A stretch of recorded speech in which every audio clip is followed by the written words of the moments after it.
이제 어떤 부부가 있었는데요. 이제 이 부부가 이제 아이를 낳고 굉장히 이제 육아에 지쳐 있는 부부였습니다.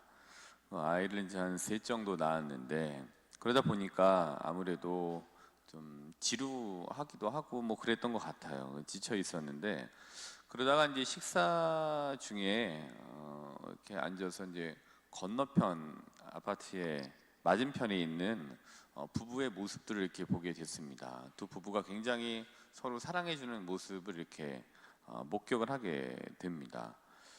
그러면서 이제 자기들보다, 그들도 젊었지만 자기들보다 더 젊은 부부의 그런 사랑해주는 모습을 굉장히 서로 이제 부러워하면서 이제 쳐다봤습니다. 그렇게 이제 자주 보게 된 거예요. 남편하고 아내가 차를 마시면서 아니면 저녁을 먹으면서 그 맞은편에 살고 있는 그 부부들의 굉장히 알콩달콩한 모습을 자주 목격하면서 굉장히 부러워했습니다. 근데 이제 어느 날 그 남편이 그 아내에게 맞은편에 살고 있는 이렇게 목격했던 그 남편이 머리를 이렇게 다 밀렸던 거 얘기를 해줬어요.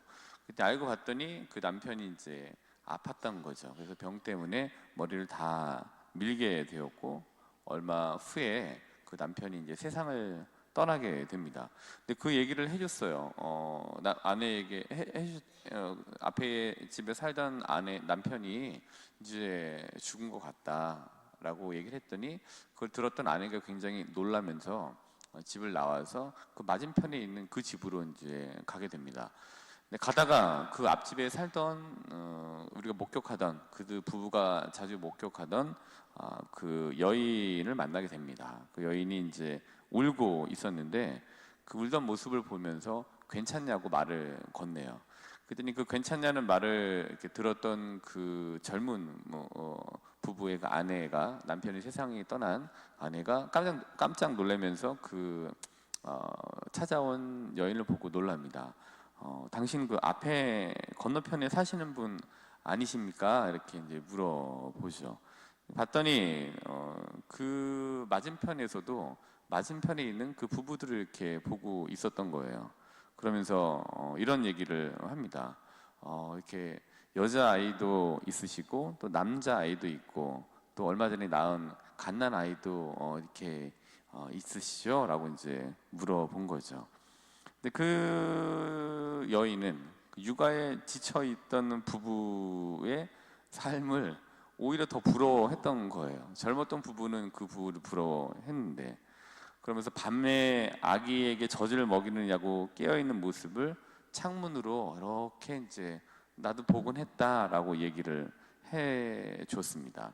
물론 두 부부가 좀 젊었지만 젊음이 부러웠던 부부와 또 사랑하는 남편과 함께 미래를 꿈꾸고 싶었던 그 부부, 여인.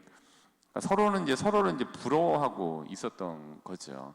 앞에 부부는 그렇게 알콩달콩 사랑을 나누고 이렇게 사는 것 같은데 우리는 육아에 지쳐서 이렇게 서로에게 관심이 없는 것처럼 보이는 우리의 삶. 근데 참 부럽다. 근데 건너편에서는 우리도 아이를 갖고 저렇게 좀 알콩달콩 살고 싶은데 했더니 서로를 알콩달콩하게 부러워했던 모습이었던 거죠. 그래서 얼마 전 읽었던 책 내용 중에 이제 이런 말이 있습니다. 우리는 너무 쓸데없이 불행하고 너무 복잡하게 행복하다. 이게 너무 말이 쏙 들어오더라고요. 그러니까 쓸데없이 불행하고 복잡하게 행복하다라는 거는 우리가 살면서 갖게 되는 행복의 조건들이 점점 복잡해지고 촘촘해지기 때문에 쉬운 행복을 잘 발견하기 어렵다라는 얘기처럼 받아들여지게 됐습니다. 너무 쓸데없이 불행하고 너무 복잡하게 행복하다. 그래서 어른들의 행복은 복잡하고 아이들의 행복은 단순하다라는 말로 또 치환을 시켜서 생각해 볼 수 있게 됩니다. 어제 이제 어린이 척사대 끝나고 이제 방에 들어와서 잠깐 쉬고 있는데 밖에서 이제 저를 부르는 아이들의 목소리가 이렇게 들리더라고요.